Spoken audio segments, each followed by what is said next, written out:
Hi, I'm Dean Sage. And I'm Jack Hervin. And this is Show Me Your Deck, a podcast where we explore the intersections of oracles and chakras, using our original decks to create new insights.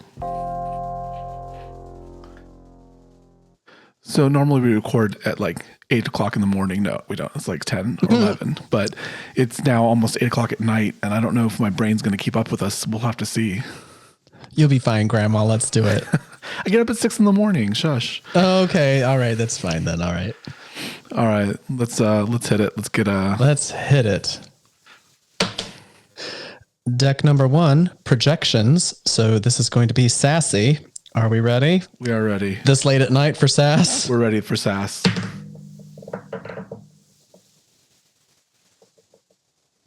Number 38.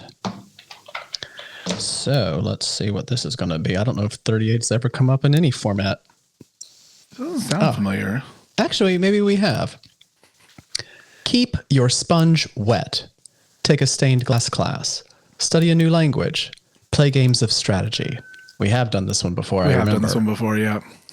And it's sassy because it's telling me not to fall asleep during the podcast. Keep your sponge wet. Take a stained glass class. Study a new language. Play games of strategy. Have you done stained glass? Where did that come from? I have. I did do a stained glass class back in 1999. Oh my goodness. How do you stain glass? Well, a stained glass class, you choose a design and then you figure out what colors of glass you want to put into each piece of the frame. Then you go through a process of scouring them and breaking them and then fitting them into lead edging. I don't even know the proper term for it anymore. So you have to stretch the lead and you have to... Oh, it's a really painstaking process. It's like goodness. 20 or 30 hours of work to make a little, something as simple as I do. It's like a dolphin jumping out of the water. And I want to say it had about 40 pieces in it, and some of them were pretty intricate. And so you don't stain the glass. You purchase pieces of glass in whatever colors and textures you want, and then you scour and break them. Okay. So we'll take this a little bit more of a materials provided point of view. Yeah. Yeah, exactly. Well, I mean, that's a good point though. Like as you embark upon things like keeping your sponge wet, it's okay to pick up, like if you can't summon the hellfires directly from hell, store-bought's fine. Yeah. Go to the store and get some kerosene and some matches, I guess. Yeah. Like you don't have to create everything. No. With, I think that part of what's important with this card is recognizing that learning and remaining curious is not the same as inventing de novo. It's going out and looking at what's already been done and figuring out how learning about it enriches your life. It's not demanding that you go out and be a genius, although that would be great if you could just do that on command. Yes, just snap your fingers, on you go. You've got it. Just go out, be curious, do something that you never thought you'd be interested in, be surprised by the ways in which it actually does connect to your life, and then start applying that in some way. Okay. But incidentally, this is third eye blue, in my system water, where it meets earth down in the root. So This is looking at the way in which what you learn, what you perceive, how you understand, how that influences or is influenced by your sense of self, your sense of stability, wellness, identity. So connection with others, with things, with creativity, and that rootedness in yourself. Yes. So how what you learn changes who you are. Okay. How you learn changes what you are. So we're out here learning something new, picking up something for the sponge to stay wet. Yeah. Okay. Let's figure out what we're learning. What are we playing with? Is this a stack deck? Is this a full deck? What is this? Let's find out. Ooh, okay. Somebody wants to talk here. I have the Seeker of Storms. So we're seeking. Yeah, okay. Yeah, this is a very good card. The Seeker of Storms. Let the joy of the wind carry you away. Oh, the joy of discovery. So this is the Page of Swords in the tarot, which is actually one of my favorite cards because the swords are much maligned, and there's seems like they have two meanings and both of them are bad. And so I don't support that entirely. No. Tradition be damned. But this one definitely like is about seeking and understanding. But there is kind of like a balance on a sword's edge kind of thing to this, because this is, for me, this is where grief and joy intermix. And so kind of it's understanding your heart. It's the heart chakra for me and my system. So it's understanding the painful storms, but also the generative storms, right? Like they can be both, that happen within the heart chakra, and how on knife's edge it is at any one point in time, and how it can quickly shift, so here, let the joy of the wind, but the same wind that brings joy can also bring grief. And it's that interplay of those two. I think that we come to peace in the middle. That's kind of, for me, when you reach the end of this chakra, you come to a point of peace where joys and sorrows, joys and griefs can both have their place in your life, and you're not chasing or dwelling on either one. In context with the opening card, that to me is a reminder that as you go out and learn and are changed as a person, sometimes what you learn can bring you joy, sure, but sometimes what you learn can destabilize what you thought you knew about the world and your place in it and who you are as a person. So going out and learning, going out and being creative, interacting with other people, because this is the heart chakra for you. So this is how you connect with people, and understanding that, and these are waves. And so waves come in and out, and they are up and down. Oh, storms, excuse me. So but same. I mean, there's the waves and the storms, whether I intended it or not, are incredibly connected. Okay. So the reminder here is that as you learn, you are improving. It's not always fun, but it's always necessary. Sometimes it's disappointing or scary, but you're always going to come out of it in a better place. More information generally. Well, no, let's say always is better. Even if you don't like what you learn, it's information and you get to use it in some way. Yes. Well, the idea of it being scary, like, you face certain things and knowledge itself brings you from a place of ignorance, and you recognize your ignorance. There's like the knowing what you don't know. You get to that phase as you approach mastery. You start off not knowing what you don't know, and then you don't know what you don't know. And then you learn a little bit, and you get to a certain point where you learn enough to realize how much you don't know. Okay, now this came up in conversation with a friend last week, and I can't remember what that specific situation is called. When you don't know much, and so you're really confident, and the trajectory of learning more and more makes you less and less confident. So do you remember what that's called? I'm trying to rack my brain, but it's probably too late. It's not going to come. But well, just so you know, it's something that has come up in conversation before. So something that I'm aware of. It's a dynamic point, and it is the point of the sword. Like, it's my favorite deck is the Lightseer Tarot by Chris Ann, and the page of swords is literally walking across a chasm balanced on the blade of a sword. And she's got like ideas like balloon, because it's air, the suit of air is the swords in tarot, and she's holding balloons, so she's kind of being held aloft by ideas and creativity and things like that. But she's literally balanced on the point of a sword, and I think that's knowledge when you get to that point is what it feels like. It feels like you are balanced on the edge of a sword, because you understand the things that you don't know in a context that you never did before, and that is a scary prospect, because you realize how much more you have to learn. You've uncovered part of it. You've emoted part of it, maybe even in the context of the heart here, but you have yet to get toward mastery. And so, kind of linking back to your card, keeping your sponge wet, like, it's good. It's good to kind of go and try to cross that chasm. And, when you play with swords, you're going to get cut, but you learn and you gain some distance, and you gain some learning and some understanding, and you can be much more agile with your learning from that point, because you understand where you need to go to learn more. Yeah, you're testing yourself. Nice. What's your heart chakra? Wood, right? Wood. Okay. And mine's air. Interesting. All right. So my system looks at the way the heart entangles us with others. Oh, I like that. Yeah. I'm not sure why. I think it just got placed there. It's an interesting, I guess, that's why I went with storms for air. Obviously, storms air. But it is sort of that ebb and flow, that sort of thing that's there that's not there, like the heart, the joy and grief, emotions, love. It is kind of this thing that is very fleeting and it feels very spiritual in a sense, like, and I mean spirit like the Jewish people mean spirit like breath, air moving. This has come up in conversation before. I remember having a conversation about how the different words for inspiration are connected to breath in French and Spanish. Okay. Inspire, literally. This is ringing a bell inspire, now. Yeah.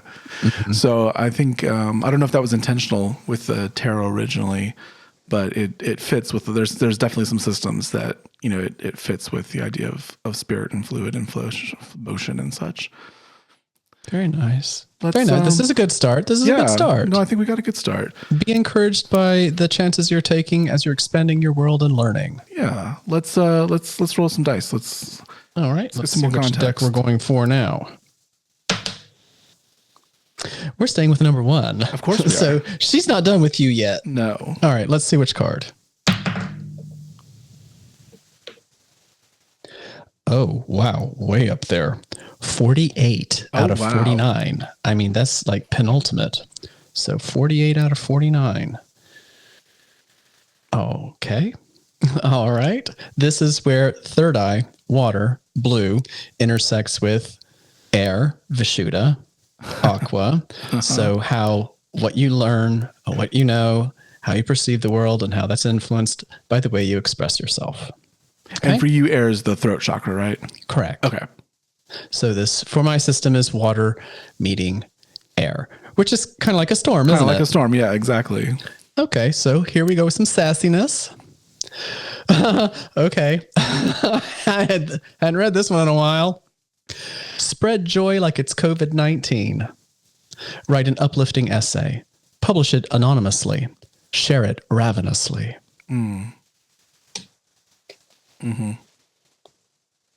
Spread joy like it's COVID-19.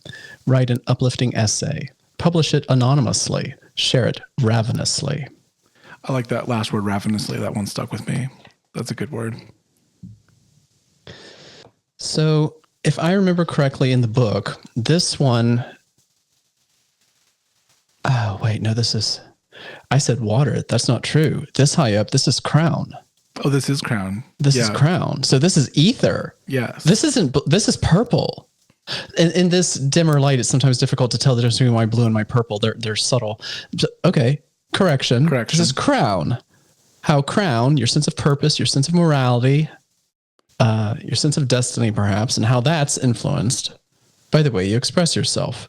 So, okay, that makes more sense because where purple and aqua meet in the book, I'm pretty sure is the Aurora Borealis. And I'm pretty sure that haiku is about, it looks at the way chanting and the Aurora Borealis are like visible and audible manifestations of prayer. The way in which the spirit of the atmosphere itself is protecting us from the sun. The way in which your intangible self becomes known by what you say. I think you're right, because I think we had this card in one of its other forms where we talked about the prayer and the meditations. I'm not getting a lot of prayer and meditation from this one. No, this is remember, these are projections. This is taking that concept and how do you actually act on it. So spread joy like it's COVID-19. Write an uplifting essay. Publish it anonymously. Share it ravenously. I'm remembering what mindset I was in when I wrote this. The idea here is that your sense of truth, your sense of purpose and morality, that has value without it being attached to your ego. And what this beautiful message you have is, it should be out in the world without the filter of you in the way, without needing to get credit for it, without needing your friends or family or I don't know, your adversaries to know that you came up with this magical commentary about life or purpose. So I'm remembering now that what I was hoping to remind myself and others to do is to not try to own your ideas, especially not the ones that pertain to joy. You're channeling them, They come through you, and then you pass them out to others. Don't hold it. Spread it like it's COVID-19. You can tell I was working on this at a particular time in history. Right, but I was going to say, this is probably one of your dated cards that we'll look back on in 30 years. And hopefully COVID-19 will be gone, although it's sounding like It'll never be gone. But I think that what's going to be good about it, even as it ages, I don't mind my decks being in a time capsule because it gives them further context. Mm-hmm. Mm-hmm. So the idea here is that messages, concepts about being happy, about being productive should be shared. And if you do it anonymously, then you can really be honest. You can really get down into what you really think. That's an interesting level to this, a level of honesty. Because I think the ether, like it does cut through, like it's supposed to. It's supposed to cut through artifice. It's supposed to cut through anything that is standing in the way of truth and of enlightenment. And sometimes that needs to be shared, but it needs to be heard. And we go to the three truths, so the three gates for truth. It doesn't need to be said by you. Maybe it needs to be said. Maybe it doesn't need to come from you. Maybe people don't know that it comes from you. This reminds me of a scene in Game of Thrones, actually, when Tyrion tries to pass off his own wisdom as ancient wisdom. And he's speaking with, I think it's Daenerys. And he says something that sounds really clever. And she's like, who said that? And he's like, somebody. And she's like, are you trying to pass off your own statements as ancient knowledge? He's like, not to you. So it's an example of, if something's a good idea, you don't need credit for it. Just put it out there. That's hard in today's day and age. Yeah, we have to own and project copyright everything. And trademark and make sure everything gets credited back to you and linked back to you. And I get it. That's the world we live in, but it just feels performative. There's something interesting with TikTok in particular where people recycle each other's. So there's credit, you get credit for the original audio, but they recycle audio and then put their own spin and take on it. So it's kind of interesting. Like reaction videos. So what you see may not be the original, but it may be so good that you think that it is. I know that's happened to me a lot. Mm-hmm. Yeah. And then the good idea, the happy idea, the humor, the joy, whatever it is, gets spread around. And it really doesn't matter who channeled it. It's just nice to know that it's out there. All right. So we have keeping our sponge wet, right? Engaging in something new, something to broaden the mind. We have the Seeker of Storms, who is embarking upon that quest, but doing so on the knife's edge and, focusing on the joy. Even though it's scary, storms are scary. They're lovely. They're scary though. But then sharing that gained or earned wisdom. Ravenously. Sharing it ravenously. And I think that is a good point because good wisdom, good knowledge, good joy, good learning does make someone ravenous when they see it and when they hear it. Yeah. And I think one reason why these type of messages have to be shared ravenously is because they're not as clickbaity as something that's negative. You have to work harder to make sure that happy news comes through. You do have to work hard. There's a lot of untruth that makes it through because it's what we want to hear. Yeah. I go back to what you said before with, sometimes it's truth that needs to be spoken. Well, and another problem is that if somebody speaks a truth, even if I need to hear it and I see who said it and I don't like them, then I won't hear it. I'll just put it out there. I do not like Tucker Carlson. He might say something that's really important and really valuable, and I will never know. That's happened. There's times where I'm like, God damn it. That's actually something I agree with. And I don't like it. Yep.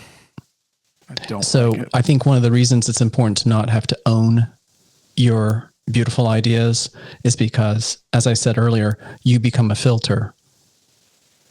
And people who love you won't have any criticism for it, even if it needs it. And the people who don't like you won't hear it at all. And then the effort's lost on them.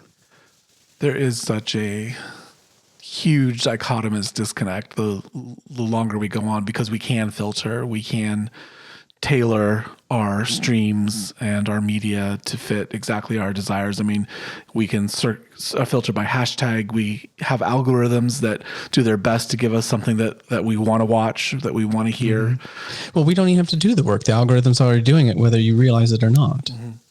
You have to actually work against the algorithm and to force yourself to go out and be exposed to new ideas. I know. I was caught in like kitties and Marvel this afternoon.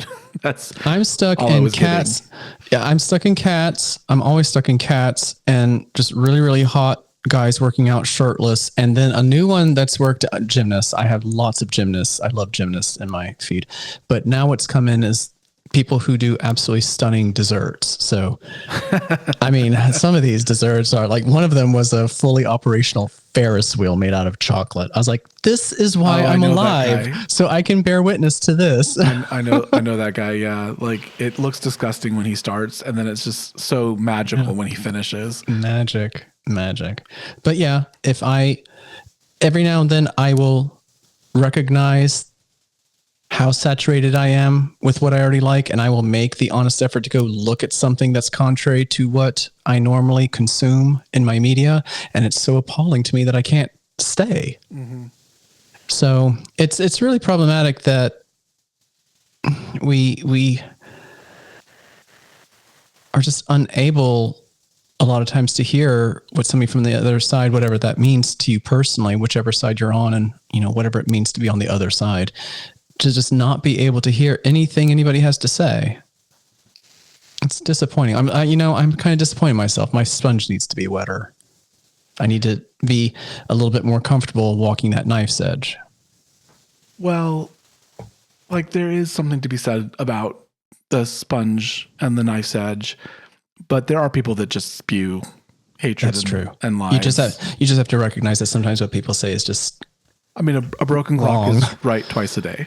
Mm-hmm. A broken clock is right twice a day. Mm-hmm. Doesn't mean I'm going to use that clock. No, exactly. I'm going to grab something from my deck here. All right. Let's see what we got going on here. Ooh, this is such a pretty blue. I love this blue. This is the Sovereign of Waves. Oh, you're going to love this. You are released from your guilt. Ooh. People have hated the Sovereign in my decks. In my deck, I only have one deck.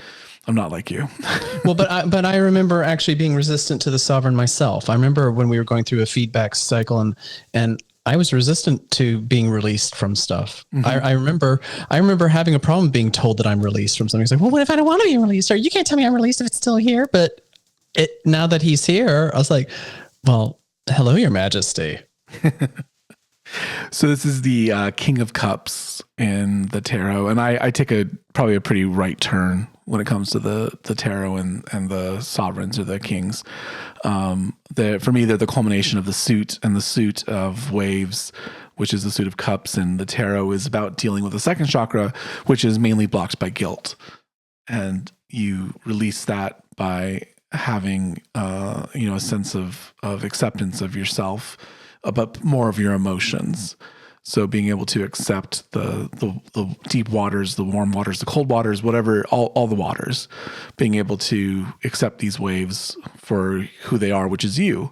And then when you can do that, then you're released from your guilt. So you aren't beholden to it. You've come around to it. So it's interesting that this comes up here because we were just talking about feeling guilty. Yeah. About where we get our truth from.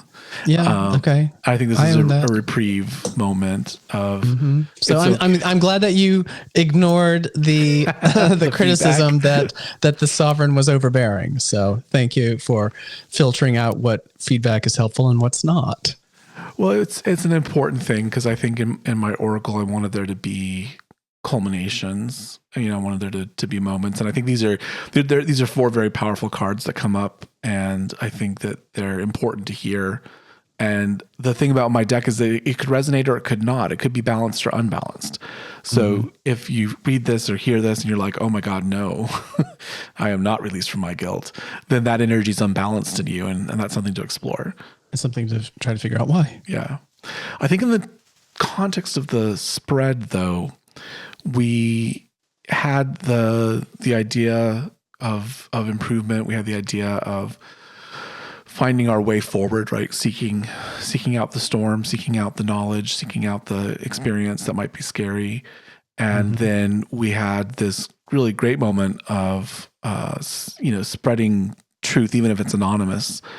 And I think, there is a guilt that lies within speaking truth or speaking your mind or just, sharing in general. People don't feel like they can. My mind works in narratives. And so what you just said caused me to think this. Okay. You need to learn, that there will be challenges going forward. Now, reminder to share it. And sometimes what you have to share, another reason to be anonymous, is because sometimes what you have to share might get you canceled. But you know what? If it's actually true, not just spewing venom, then good on you for sharing it, especially if it's something that you really don't want to admit you believe. If it's something that you have to put out into the world because it just has to be there, and perhaps that this is going to create conflict with people who are quote unquote on your side. Don't feel bad for interrupting whatever echo chamber people are in. I think there's that. I'm hearing more internal as well. I think there's especially with ether coming up, and I'm thinking of enlightenment and being honest with yourself.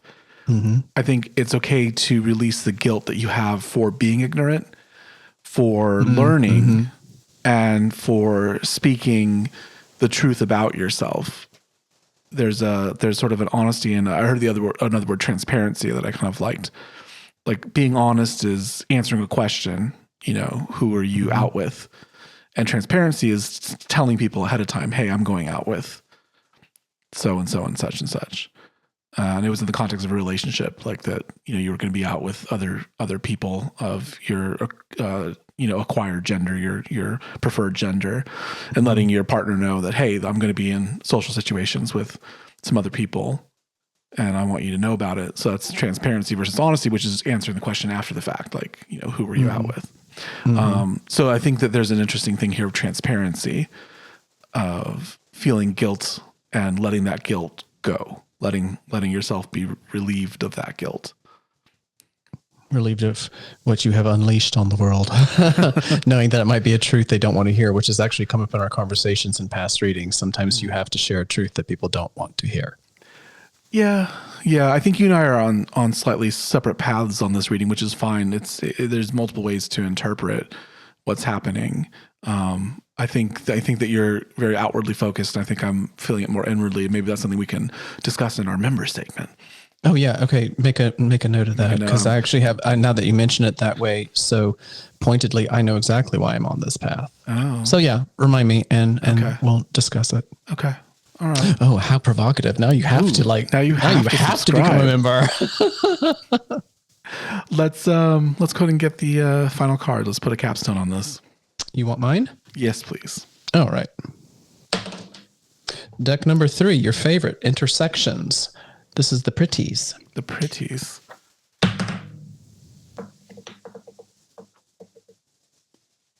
It's upside down. Hold on. What's this? Okay. Number 13. Shifting downward quite a bit. It'll be in the sacral section. So this is sacral, I feel, orange, metal, and where it intersects with crown, purple, sahasrara, ether. So metal and how it is influenced by ether. Feelings, instincts, emotions, sensations, and how they're affected, influenced by your sense of purpose or morality, what you project out into the world. So giving... this kind of grows out of what we were just saying about not needing to be the filter through which the truth is shared.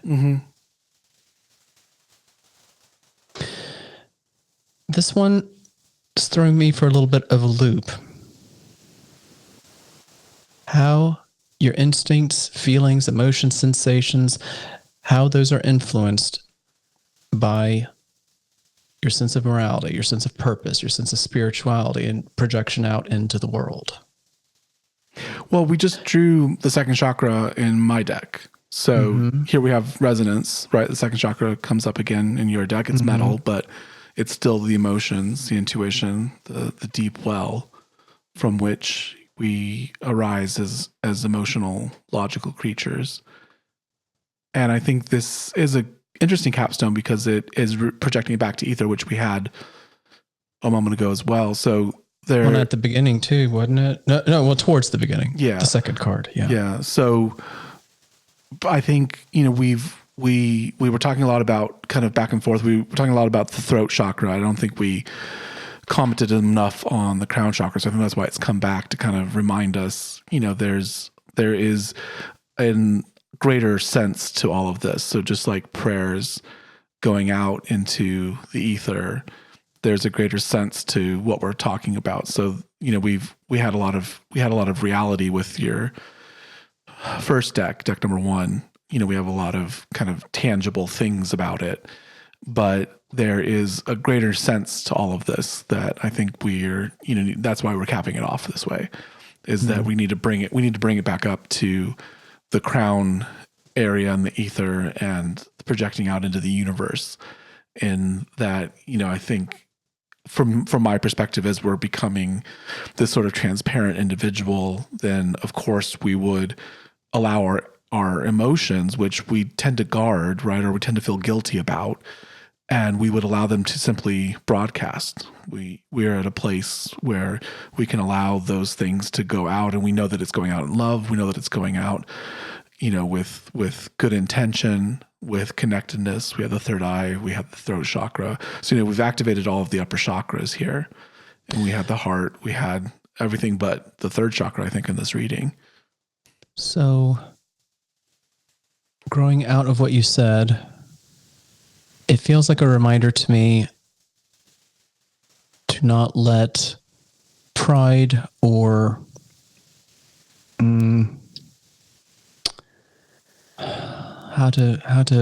it's right here. How do I get this idea? A reminder to not allow fear or pride to interrupt what it is you need to share, because it does have a value that exists out in the broader world. It does need to be there. Don't be afraid to share this joyous or moral lesson that you have discovered. I think that's the thing we need to go back to is the joy.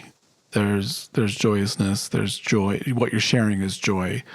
And I think some people do feel guilty about that. They do kind of get down in their emotions rather than in their connectedness and in their swimming in the cosmic oceanness. They allow themselves to kind of be turned inward, to be closed off.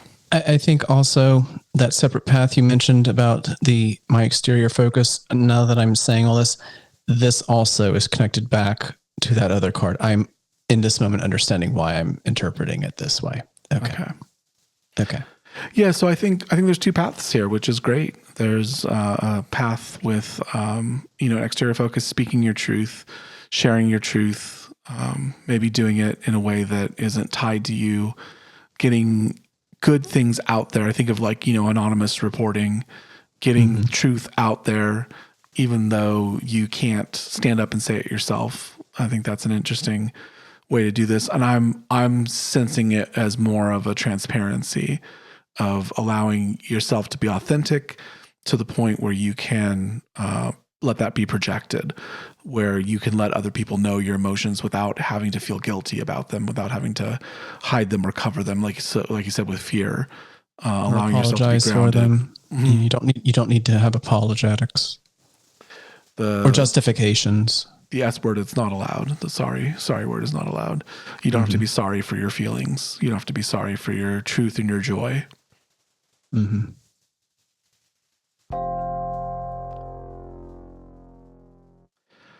We have a members podcast where you can get exclusive segments where we talk about what we think the reading has to say to us personally.